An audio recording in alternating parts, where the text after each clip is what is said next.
Hello, I'm going to read Astronomers at Work by Laura Loria. An ancient science. Astronomy is one of the oldest sciences in the world. Thousands of years ago, there were no calendars or clocks. People kept track of time by watching the sun and the stars. It was important for them to know the time in order to plant their crops and gather their harvests. These people were the first astronomers. The study of astronomy involves all of the objects outside Earth's atmosphere. These include the sun, moon, planets, stars, galaxies, and all other matter in the universe. An astronomer's job is to observe, measure, and interpret the data they collect about these objects. This knowledge helps us understand what happens in space and how it affects us here on Earth. The picture that is illustrated shows an astronomer looking through a large telescope. Astronomers spend a lot of their time observing the sky. What's up there? This diagram compares the sizes of the planets in the solar system. It shows them closer together than they actually are. What's up there? The closest star to planet Earth is our sun. It is the center of the solar system. The solar system consists of the sun and everything that orbits or travels around the sun. This includes the 8 planets and their moons, dwarf planets, and countless asteroids, comets, and other small icy objects. However, even with all these things, most of the solar system is empty space. The solar system itself is only a small part of a huge system of stars and other objects called the Milky Way galaxy. Just as the planets in the solar system revolve around the sun, the stars in the Milky Way revolve around its nucleus or center. It takes the sun about 200 million years to travel around the nucleus of the Milky Way. A comet is a small chunk of dust and ice that orbits the sun. Comet West, seen here, was named after the astronomer who discovered it, Richard West. The Pinwheel Galaxy, seen here, has the same spiral shape as the Milky Way. The galaxy is also known as M33. It is one of the closest galaxies to our own. Viewed from above, the Milky Way looks like a giant pinwheel. The stars are gathered in the flat shape of a disk, and arms of stars spiral out from the nucleus. The Milky Way is just one of billions of galaxies in the universe. They probably formed billions of years ago, soon after the universe began. Most galaxies move through the universe as part of clusters or groups of galaxies. The Milky Way is at one end of the cluster, called the local group. It includes about 40 galaxies. The largest galaxy is in the local group is the Andromeda galaxy. Even the smaller galaxies are made up of millions of stars. The Milky Way is about 20 times larger than a smaller galaxy.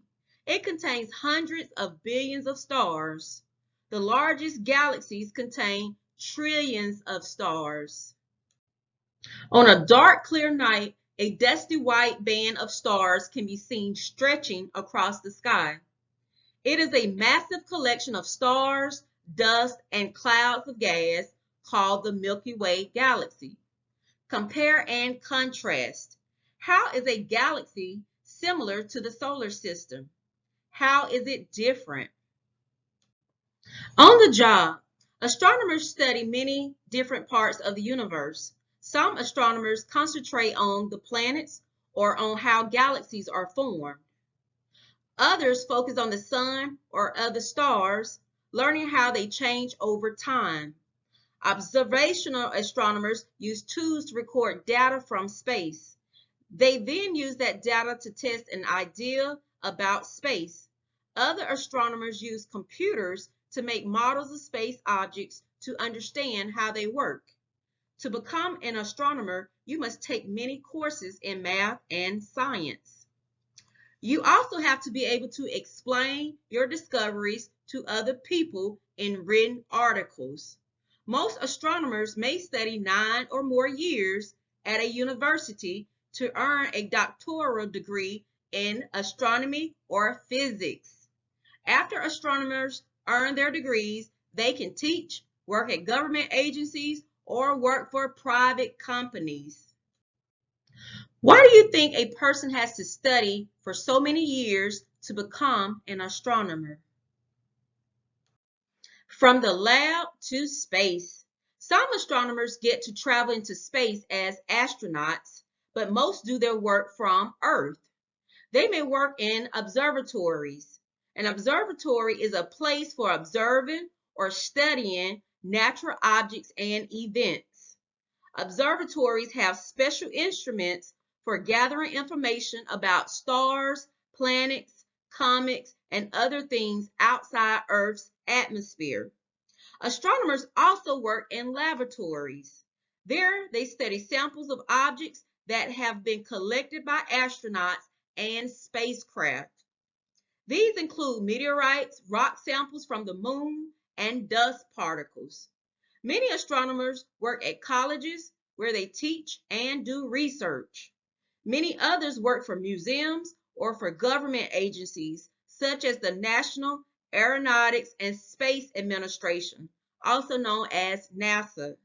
A smaller amount of astronomers work for businesses, using their knowledge of instruments and space to make products more advanced. These NASA scientists are working on lenses for a camera that will record images of space. Compare and contrast. How are an observatory and a laboratory alike? How are they different? Signals from space. Most scientists can actually touch the objects they are studying. A botanist, for example, gets to examine plants and perform experiments on them. Most astronomers are not so lucky. Only a small number of astronomers get to work with actual objects from space, such as meteorites or rocks collected from the moon. The other objects that astronomers study are much too far away to observe directly. How then do astronomers find out about objects in space? Most of their information comes from electromagnetic radiation. This is energy that objects in space give off. The light that comes from the sun is electromagnetic energy. Sunlight is a visible form of radiation. Other forms are not visible to us. However, astronomers can use special instruments to observe and record all of the different forms of radiation. Think about it. Why would astronomers need information other than visible forms of light to be able to study objects in space? Getting the message. Many astronomers observe distant objects with the help of telescopes. Telescopes range in size. Some are small enough to be carried by hand. Large telescopes are often housed in observatories. Optical telescopes use lenses or mirrors to allow a person to see an object that is far away. The lenses bend visible light and focus an image onto an eyepiece. Mirrors can reflect a stronger image to the eyepiece. Some telescopes use both lenses and mirrors for the clearest view. Early optical telescopes allow astronomers to see the system of rings around planet Saturn and the many moons of planet Jupiter. Optical telescopes can be used in space as well as on Earth. One, called the Hubble Space Telescope, is in orbit around Earth as a floating observatory. The Hubble magnifies and records images of distant space objects. It then sends the information to astronomers on Earth. The Hubble Space Telescope has been orbiting Earth since 1990. It allows astronomers to get a better view of objects in outer space than they could get from Earth. The telescope was named for Edwin Hubble, a famous American astronomer. Some types of telescopes do not collect visible light. These telescopes collect other forms of radiation from space. For example, radio waves, infrared radiation, and X-rays. Planets, stars, gas, and other things in space give off these types of energy. Radio telescopes look like huge bowls. They collect radio waves that travel to Earth's surface. Some types of radiation cannot reach Earth's surface. In order to capture that radiation, astronomers use special types of telescopes that are mounted on spacecraft. All these telescopes let scientists gather information about things in space that cannot necessarily be seen. For example, they have shown that there is water vapor in other parts of the Milky Way galaxy. They have also helped scientists understand how stars and planets form and how stars die. Astronomers also use cameras and other instruments to record information about distant objects. Photographs provide astronomers with a visual record of their observations. The Hubble Space Telescope produces images that astronomers could not get from a telescope on Earth. It is the source of this photo of the Butterfly Nebula. A nebula is a cloud of gas and dust. Some nebulas glow when they reflect light from or are heated by nearby stars. Colorful data. Photographs taken by high-powered telescopes help us take a closer look at stars. Stars appear to have different colors. The different color light that they give off is related to their different temperatures. The electromagnetic radiation that stars and other space objects send out moves through space in waves. The different types of radiation have different measurements called wavelengths and frequencies. A special instrument can separate radiation into the different wavelengths and frequencies. For example, the instrument shows just how much light of each wavelength a star gives off. Each wavelength of visible light is a different color. The range of wavelengths makes up the spectrum of the star. The color of a star is an indication of its temperature. Red light has less energy than blue light. A reddish star must have a large amount of its energy in red light. A white or bluish star has a larger amount of higher energy, blue light. So it must be hotter than the reddish star. A model sky. Since astronomers have few chances to physically examine objects in space, they use computer technology to help them in their work. Astronomers create models on computers. The models represent how space matter has behaved in the past and how it might behave in the future. These computer programs rely on the laws of physics, a field of science that studies how matter and energy interact. Today's astronomers rely on computers to organize and interpret the data they gather. Using these laws, astronomers can make educated guesses about what happens in space. They are never perfect because so much about space is unknown, but they get better as astronomers learn more. Computer modeling by astronomers has shown us how stars, planet systems, galaxies, and even the universe change over time. Computer modeling has become more important over time as the technology has improved. Astronomy All-Stars. The most influential ancient astronomer was Ptolemy of Alexandria, Egypt. In the 2nd century BCE, he said that Earth was the center of the universe. He thought that the other objects revolved around Earth. Most people believed this idea of Ptolemy's for more than 1,000 years. In 1543, Polish astronomer Nicholas Copernicus published a new theory. He believed that Earth and the other planets revolved around the sun. People did not believe this for a while. However, in the 1600s, Galileo Galilei, a great Italian scientist and astronomer, proved Copernicus' theory with his observation. Later astronomers made discoveries that also supported Copernicus' idea.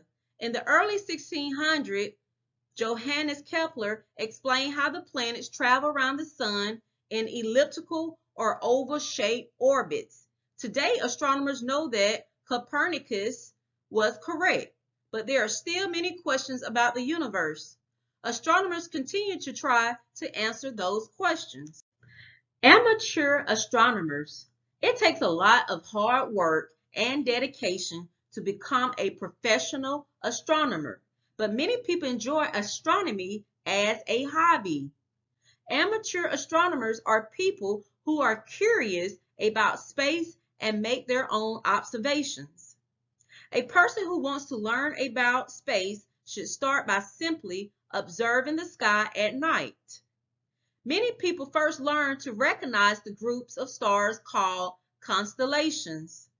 One event many people look forward to each year is the Perseid meteor shower, which occurs mostly in August. You can see meteors, often called shooting stars, for several nights from most parts of the world.